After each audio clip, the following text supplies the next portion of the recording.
நமக்கு தமிழ்நாட்டில் ஏப்ரல் 14ன்னா அந்த நாளில் இந்த வெயில் அடிக்க போகுது. நம்ம அக்னி நட்சத்திரம்.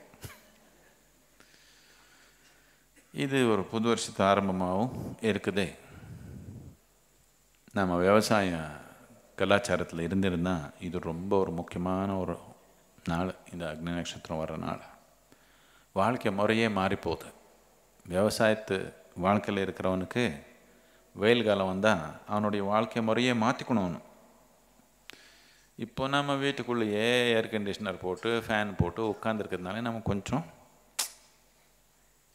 சுற்றுச்சூழலில் என்ன நடக்குது, என்ன மாற்றம்னு நமக்கு அந்த அளவுக்கு தெரியல. ஏதோ நம்ம ஊரில் நமக்கு வெயில் காலம் வந்தால் தண்ணி இல்லாமல் பண்ணாங்கன்னா அப்போ தான் நமக்கு புரியுது வெயில் காலம்.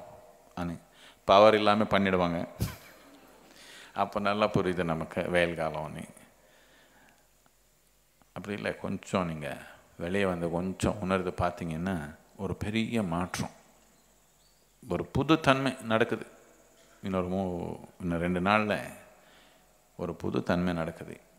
அதனால் இது நாம் ஒரு வருஷத்துக்கு ஒரு ஆரம்பமாக நாம் இது வச்சுருக்கிறோம். இந்த தமிழ்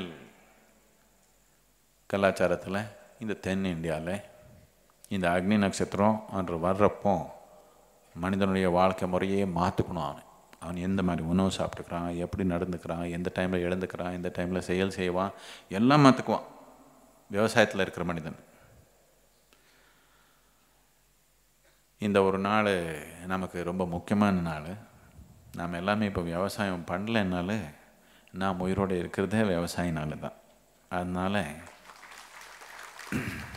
இந்த தமிழ் புத்தாண்டு நாள் நாம் இதெல்லாம் நமக்கு நம்ம வாழ்க்கை ஒரு புதுசாக ஏதோ ஒரு தன்மையை கொண்டு வரதுக்கு ஒரு வாய்ப்பு, ஒரு ஞாபகம், நமக்கு ஒரு தூண்டுதல். இப்போ சூரியனுடைய வெளிச்சி, சூரியனுடைய தீவிரம் எல்லாமே அதிகமாக ஆக போகுது. நாம் கொஞ்சம் தீவிரமாயிடலாமா? ஆயிடலாமா?